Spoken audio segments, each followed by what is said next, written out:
210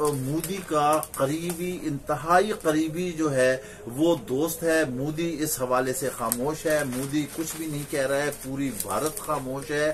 یہ دوست جو ہے اس کو مودی نے جب یہ وزیر اعلیٰ گجرات ہوتا تھا وہاں پر مودی نے باقاعدہ ہندوؤں کو اجازت دی تھی کہ مسلمانوں کا قتل عام کیا جائے اور وہاں پر تقریباً 1000 کے قریب 2000 کے قریب مسلمانوں کا قتل عام کیا گیا. ان کے خون سے زمین رنگین کی گئی. مگر یہ مودی تھا جو کسی طرح بھی کچھ بھی نہیں بولا اور یہ خاموش رہا.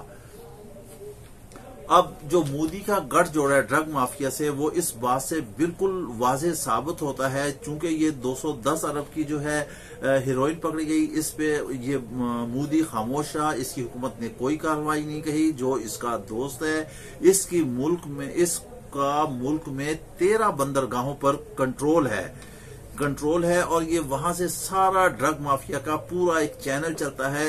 جو 13 بندرگاہیں ہیں ان میں گجرات، مہاراشٹر، گوا، کیرالا، آندھرا پردیش، تامل ناڈو، اڑیسہ وغیرہ شامل ہے. نریندر مودی کی بندرگاہ میں 25 حصے کی اطلاعات بھی ہے کہ مودی نے جو اس کو بندرگاہیں دی ہوئی ہیں مودی کا اس میں 25% حصہ ہے اور وہ اس سے باقاعدہ حصہ لیتا ہے. یہ جو اتنی بڑی ڈرگز آئی ہیں جو ہیروئن آئی ہیں یقینی طور پر اس میں بھی مودی کا حصہ ہے اور اسی وجہ سے اس نے اس کو خاموش اپنی منہ جو ہے وہ بند کیا ہوا ہے. وہ نہیں بول رہا ہے. یہ اس مودی کا دوست جو ہے بھارت کا ایک بہت بڑا ٹائکون ہے. جب یہ وزیر اعلیٰ گجرات تھا اس وقت بھی اس نے اس پہ پیسہ لگایا اور جب یہ وزیر اعظم بنا بھارت کا اس وقت بھی اس دوست نے باقاعدہ اس میں انویسٹمنٹ کی. وہاں کا میڈیا بتاتا ہے کہ مودی اور یہ لوگ اکثر اکٹھے بیٹھے ہوئے نظر آئے. ان کے آپس کے معاملات ہیں. یہ سارا کچھ مودی کا کیا دھرا ہے. اب باہر کی دنیا کو تو یہ تباہ کر ہی رہا تھا. اب اپنے ملک میں بھی اس نے ڈرگز کی کھلی چھٹی دے دی ہے. اس کے علاوہ قبضے کے علاوہ قتل و غارت کے علاوہ مذہبی منافرت کے علاوہ ہر چیز ہندوستان میں پائی جاتی ہے. وہاں قطعی طور پر کوئی بھی جو ہے انسانی حقوق کی پاسداری نہیں کی جا رہی ہے. دنیا دیکھ رہی ہے. مقبوضہ وادی کو آپ دیکھ لیں کیا ہے. یہ وہی مودی ہے. اس کے خلاف نیو یارک کی عدالت نے باقاعدہ سمن جاری کیے تھے. گو کہ اب یہ امریکہ گیا ہوا ہے صرف اس لیے کہ یہ وزیر اعظم ہے مگر بہت جلدی اس کا تختہ الٹنے والا ہے. سکھوں کے قتل عام کی اس نے اجازت دی. اس کے دور میں سکھوں کو مارا گیا. اس کے دور میں مسلمانوں کو مارا گیا. اس کے دور میں دلتوں کو مارا گیا. اس کے دور میں اچھوتوں کو مارا گیا. اور اب مقبوضہ کشمیر کے جو رہنما اویسی گزشتہ روز جو ہے ان کے گھر پر حملہ کیا گیا. ان کے اہل خانہ کو زد و کوب کیا گیا. ان کے سامان کی توڑ پھوڑ کی گئی. یہ کیا ہے؟ یہ سب کچھ مودی کے ایما پر ہو رہا ہے.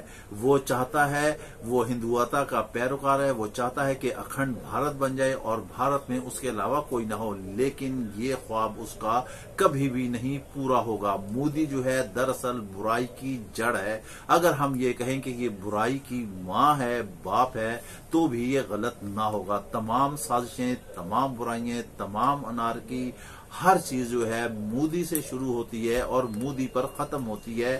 یہ ہم آپ کو ایک اور انکشاف کرتے چلیں کہ جب یہ 18 سال کا تھا اس وقت یہ ناہنجار اپنے گھر سے بھاگ گیا تھا. والدین سے ناراض ہو گیا تھا اور اس نے RSS کو جوائن کر دیا تھا. یہ وہی RSS ہے جو ہٹلر کی پیروکار ہے، جو نازیوں کی پیروکار ہے، جس کا کام ہی دہشت گردی پھیلانا اور مسلمانوں کی قتل و غارت گری کرنا. غرض یہ مطلب یہ نکلتا ہے، ریزلٹ یہ ہے کہ یہ بچپن سے ہی دہشت گرد ہے. اس کے ذہن میں دہشت کوٹ کوٹ کر بھری ہوئی ہے اور اب تو یہ وزیر اعظم ہے اسی لیے اس نے سب کو چھوٹ دی ہوئی ہے. دنیا کے سامنے اس کا چہرہ بے نقاب ہو چکا ہے. پاکستان ICC میں جائے گا. نیوزی لینڈ سے بھی اس نے وضاحت طلب کر لی ہے. وہ بھارت کا چہرہ بے نقاب کرے گا اور بہت جلد آپ دیکھیں گے کہ یہاں کرکٹ کی ٹیمیں پاکستان میں آئیں گی. یہاں کے گراؤنڈ آباد ہوں گے. بھارت کو ناکامی کا سامنا کرنا پڑے گا. اس کے ساتھ ہی آپ ہمیں اجازت دیجیے اور ہاں اگر ابھی تک آپ نے ابلاغ ٹی وی سبسکرائب نہ کیا ہو تو پلیز اسے سبسکرائب کیجیے تاکہ آپ کو تازہ ترین تجزیے ملتے رہیں. اللہ حافظ.